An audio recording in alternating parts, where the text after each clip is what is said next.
You're welcome to Integrity Radio. Thank you so much for joining us today. Today, we're going to be discussing something quite interesting, and we are going to have a friend of the house join us virtually today on the program. We have joining us Mr. Udofia Ofon, the Executive Secretary of the Institute of Export Operations and Management. You're welcome to the program, sir. Thank you, Fred. It's good to be here. Good to have you. Thank you for making out the time to actually be here with us today. Thank you. It's my pleasure.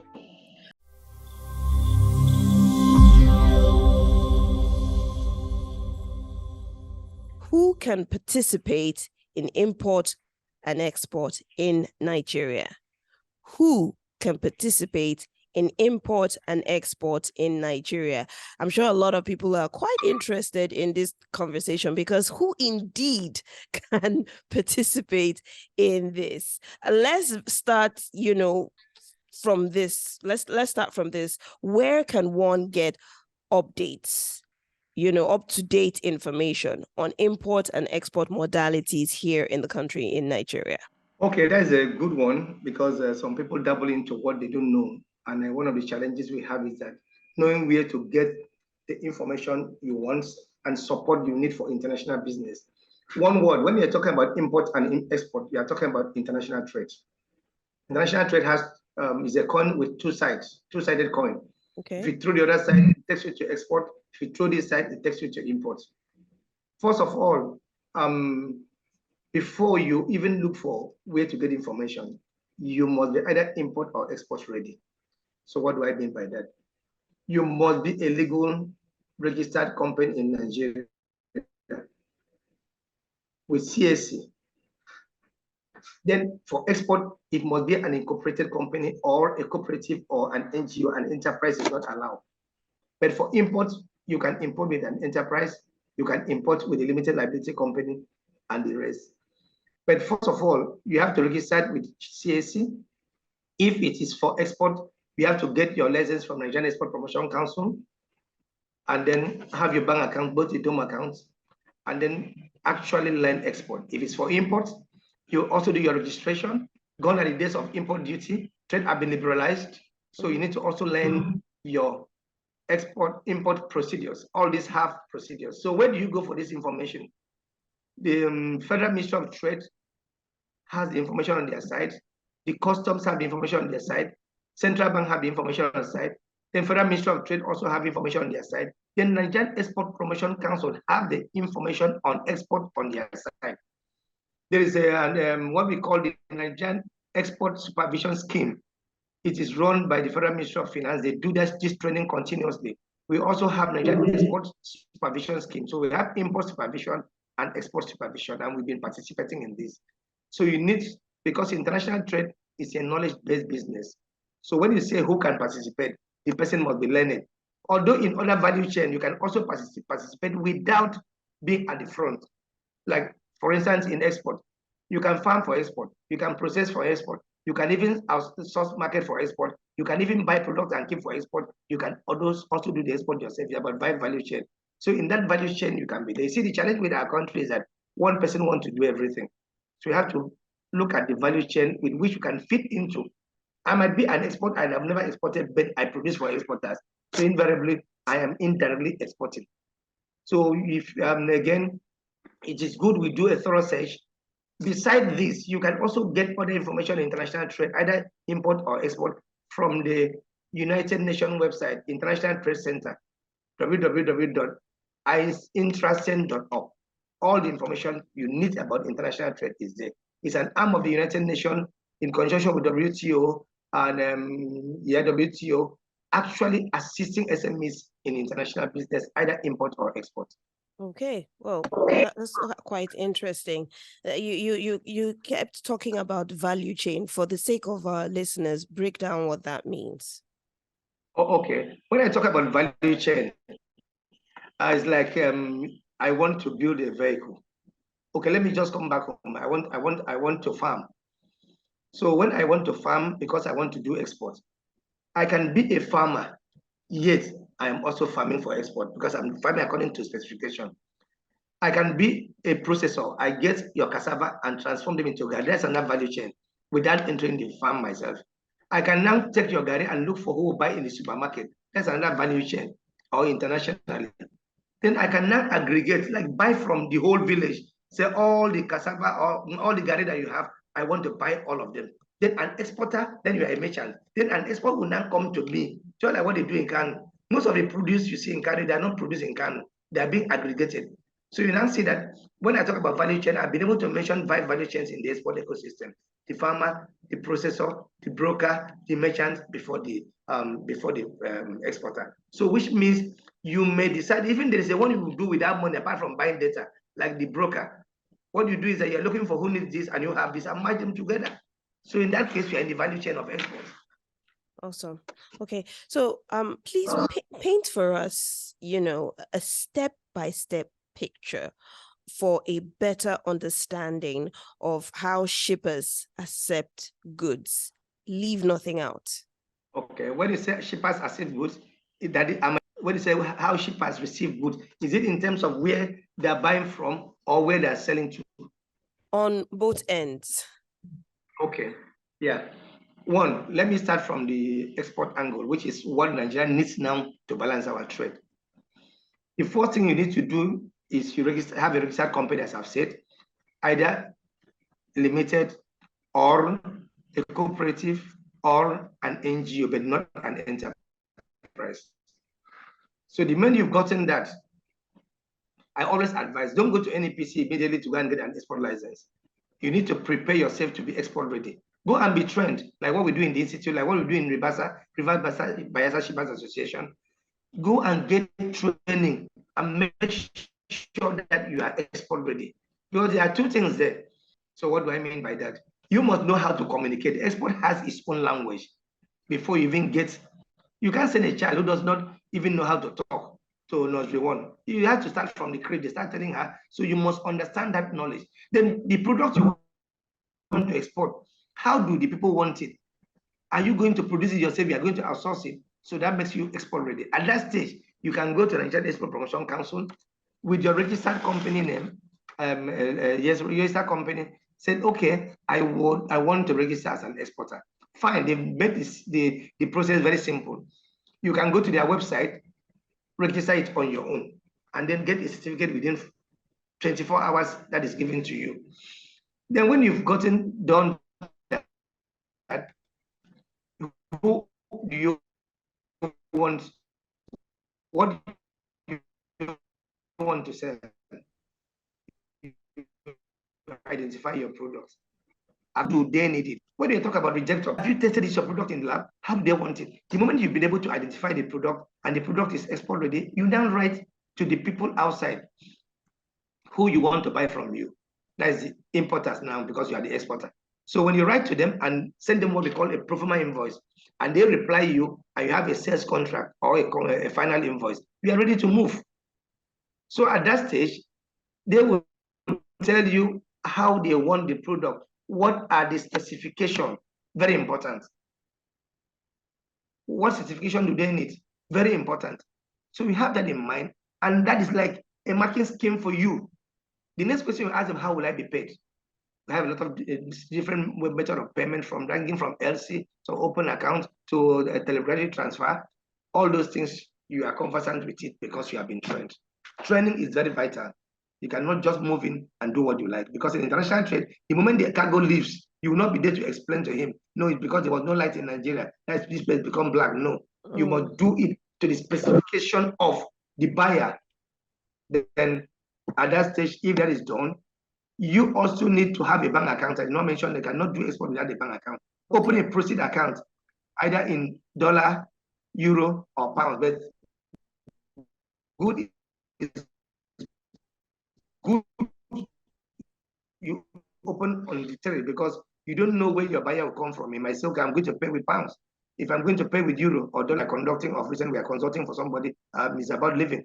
So you now, when you do that, you now go and fill your NSP, Nigerian Export Proceed Repatriation Account. You must have that, because the government will go after you. After exporting, you must return the money back to help the economy. You must return the dollar back. You don't have any right to use the dollar without the permission of central bank. So these are just the step-by-step order on what you need to do in order to do export. Okay. Then on the other side of the coin, which is what you need to do is that in this case, the other person is exporting to you. You are importing. You also need to get a profile invoice from the person, discuss with your banks. How are you going to pay the person?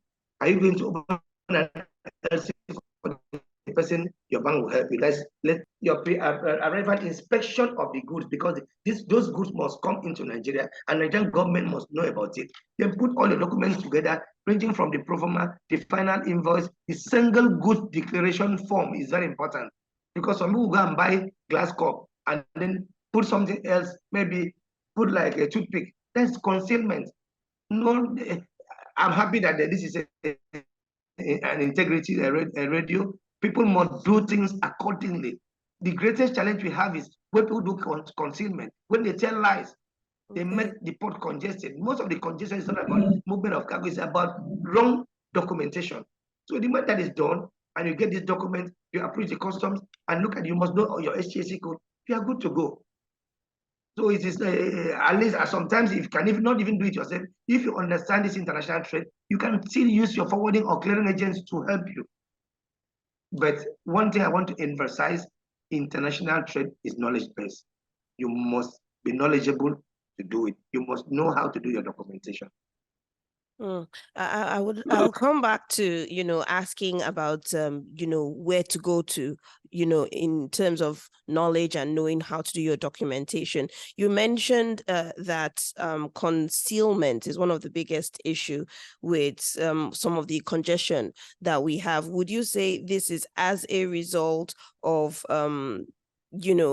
the importers or exporters, deliberately trying to conceal, what they have for whatever reason, or is it more a case of ignorance? I would say it might be 50-50. Ignorance in the sense that my brother in Alaba market or in Aba sees that his brother is selling maybe a new type of calculator and is moving very well. He will just enter the flight and get to China and package it and bring it down without documentation. That's one. That's at the arm of the angle of ignorance. Because he has his money, he doesn't want to waste time. Then in the other side is deliberate.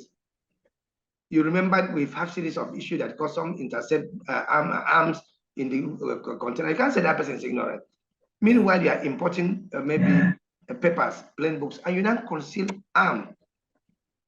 That is part of the issue with the proliferation of small arms in the Gulf of Guinea. So that is deliberate. The person, okay, like even this issue of tramadol, it is prohibited, it shouldn't come into Nigeria. And the effect is having on our youth. But because he gives them more money, somebody will now say, okay, I want to bring in stockfish head. Half of the container is tramadol, half of it is stockfish, and it's declaring stockfish. So that is not ignorance, it's sheer deliberate.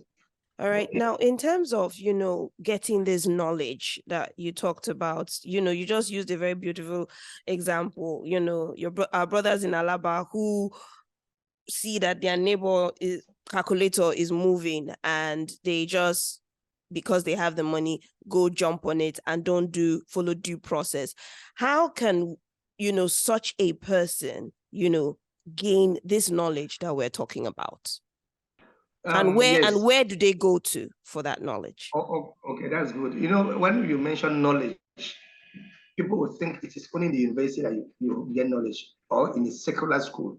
I still want to use a typical example of the Igbo traders model. I may have 1 billion and I want to go and sell spare parts. I can't just jump into it. I will go and bid my 1 billion and come and sit down as what they call my boy, sit down as a boy to someone that's even older than me or younger than me. I want to learn. So in the issue of international trade, there are places you can learn. If you go to Nigerian Export Promotion Council, they are also doing some seminars. Then, like our institute, we do training on export, on international trade regularly.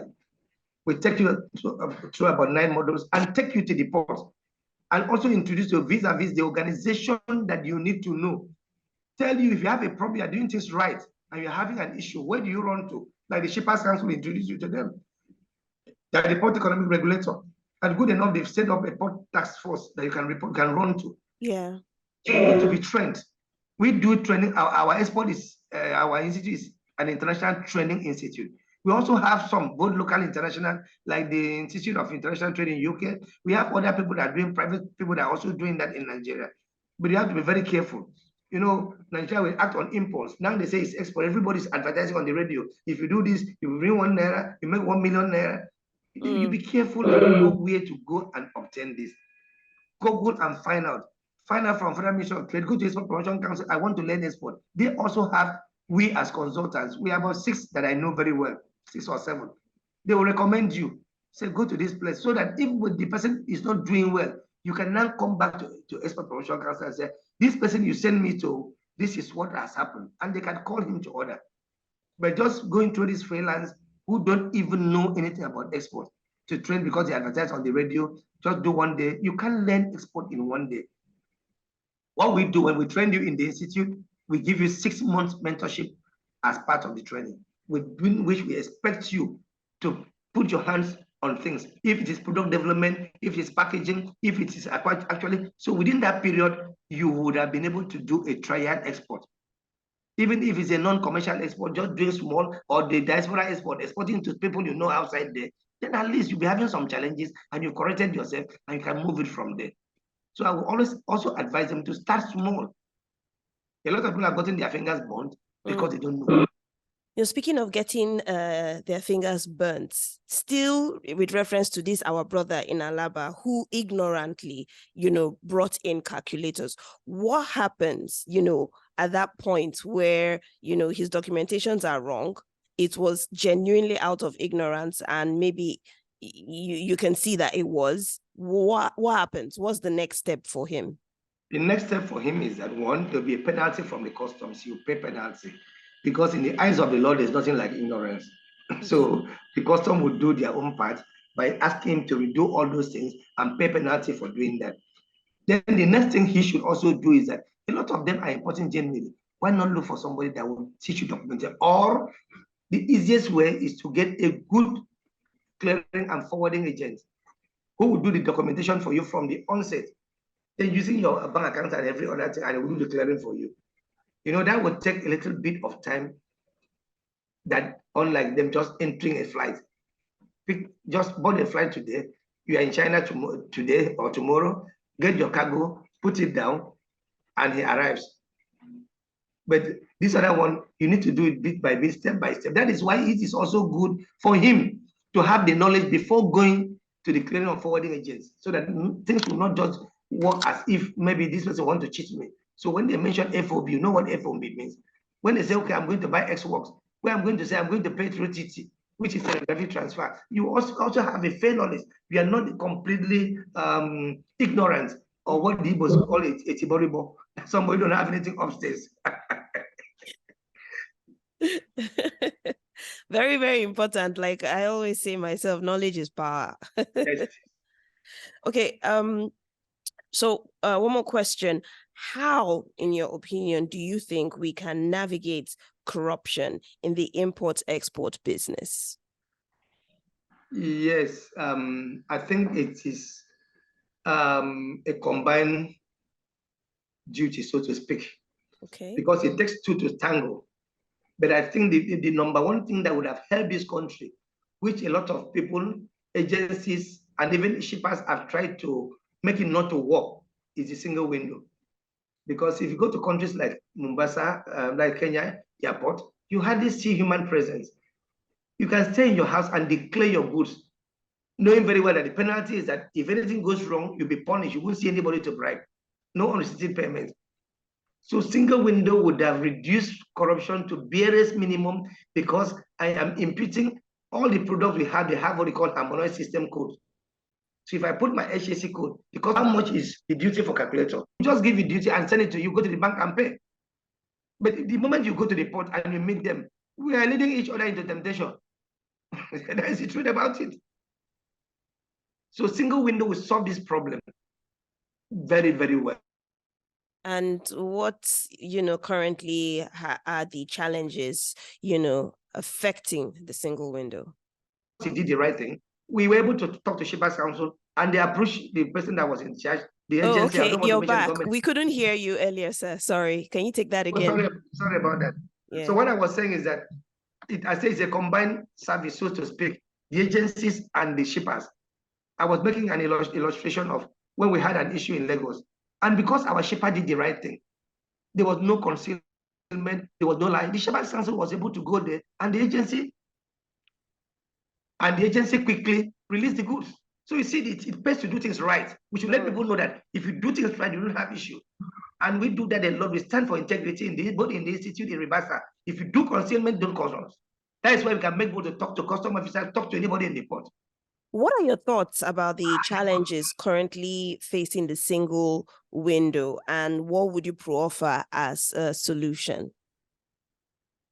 That is, because I think 4 or 5 years ago, a lady came from Ghana. She is with the International Chamber of Commerce. They tried to put this. Actually, Shippers Council brought her, put all those things good in paper. I think it's the political will that we need.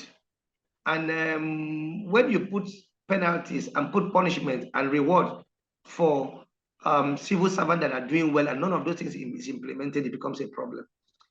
I've never seen when they said any agency have sacked or punished or jailed any of their staff for wrongdoing that will serve as a deterrent to others. So it's a problem. The decay is much in the civil service. There's much decay, lack of patriotism. So what I will appeal is that because we don't have any other country apart from Nigeria, what we are doing today, we are only fast forwarding the evil days to our children and our great-grandchildren. And we should also ask ourselves the question, what will you tell your children? Daddy, you were here, this thing happened. What was your own input? And also remember that we need to build name of recent nice money that we build will be remembered by what we have done. Nobody will live here forever.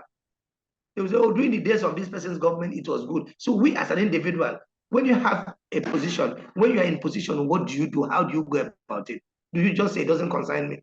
Some of us are suffering because we don't want to do things the other way. People say, go and pass there now, everything will be okay. But we know that passing there, you keep on encouraging the people, keep on. What do you mean by passing there? Go and give an unrestricted payment. So it's a problem. It's a problem. It's only patriotism, doing things right, and also punishing the lawbreakers. Because in this industry, you see that both the lawbreakers and people who want to do things right are treated the same way. So how do we encourage that? They're treated the same way. So there should be a mechanism to reward people that do things right. So that every year, if we are able to have maybe 33% people doing things right, how do you do this? Because I did this, I have to pay the correct duty. You're able to sell. The Raman is not able to sell. You'll be forced to join this other group. Otherwise, we are just paying lip service to fighting corruption in the maritime sector. Okay. If you were talking to, for the sake of our viewers now, if you're talking to anyone who is listening or watching right now, what would you tell a first-time exporter or a first-time importer? What would be the advice you would give them right now? My advice would be training, training, training. Yes. Why I'm saying this is that when you have knowledge, you have power. You can ask questions. You don't ask questions on what you don't know. I learned that a prominent professor in Nigeria went to university and was giving his inaugural lecture. There's another junior lecturer who asked questions a lot. So they went and tapped him in this university. Okay, you don't ask questions today. Say, are you out of your senses? Is it not when you understand the English, you will ask questions? All the English the man is speaking, I didn't understand him. Oh dear. So you know what happened there. And it's sweet in Igbo. They say, oh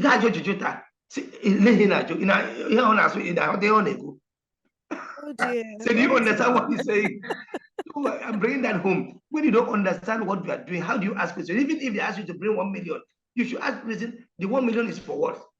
So and this challenge is also, I will also tell them, it's affecting the entire masses, because when they pay unrestricted money or bribe and then come back, they spread the bribe on top of the cargo that they are bringing. All of us will pay for it. So nobody should say it doesn't concern me. It concerns everybody. I will tell them, go and get knowledge so that you'll be able to do the business. Okay.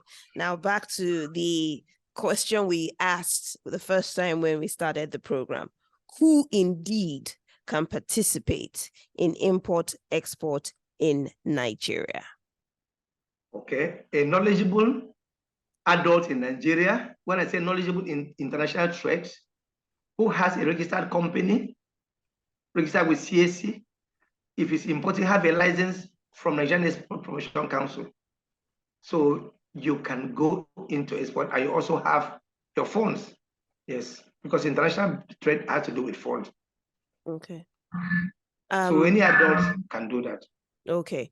I remember when we were having this discussion earlier about this, topic, someone, just threw in a question saying, to participate in this, do you necessarily have to be part of any association, or just as an individual, after training, you go ahead and jump into this? Yes, you institute being an international trade businessman, you may need an association. It's not compulsory. It is voluntary. Because the question I always ask is that why do people join association? Hello, Mr. Udofia, can you Why hear do I us? need to go to... Yes, I can. Can you hear me? Okay, now I can hear you. Please say that again. Why do people join association? I said the question I often ask is that why do people join association? It is voluntary, not mandatory. Because I would recommend they join the Chamber of Commerce. Is good if it's affordable in their own area, because Chamber of Commerce will give you exposure. It will take you out on trade missions. Then they can also join other trade and investment support institutions. That is what the institute is. We are trade and investment support institution. One, will be able to guide you. Two, if I go on a trade mission like the one we should be going in June, what we call World Export Development Forum, organized by International Trade Center, you have an access to do that and we'll also guide you. Then we also have like the Nigerian Association of Small Scale Industrialists. We have the Nigerian Manufacturing Association of Nigeria. Yes, as you grow, you need to join them because there is strength in institution than an individual. Like most of our members can also join the Shippers Association, like the one we have in Rivers and Bayelsa, Ribasa. When you have we're struggling to hear you, sir. Wow. Can you hear me now? Okay, yes, now I can hear you. We didn't catch the explanation. The explanation is that you can join a lot of organizations, like the Chamber of Commerce, like the Manufacturing Association of Nigeria, like the Shippers Association in different states. All the states in Nigeria have Shippers Association, and we are being regulated by Shippers Council. The one we have is Rivers Bayelsa Shippers Association. If you have any issue at the port, wherever, even on the road, I, as the president, know that you are doing the right thing. I was struggling. If it's too heavy for me, I call the Shippers Council, the regulator, the port police.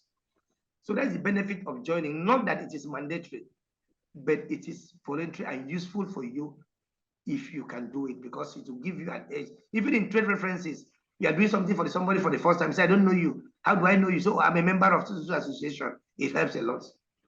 Okay, so it's not mandatory to be part of the association, but it is beneficial that you are part of the association. Thank you so much, sir, for making time out to be with us. We have been talking to the Executive Secretary of the Institute of Export Operations and Management, a friend of the house, Mr. Udofia Ofon. It's been an honor and privilege to have you on Integrity Radio today on all things maritime. Hope we can have you again sometime, soon. Yes, of course. I'm always there. Anything that will help this country get out of the wood where we are, because we must balance our trade if the economy must be good and the future will be bright. So I'm always there and open at any given time. All right. Thank you so much.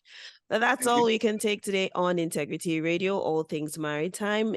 Please remember to like and share and be part of the program. My name is Faith Onyebujo, your host on the program. Have a wonderful time.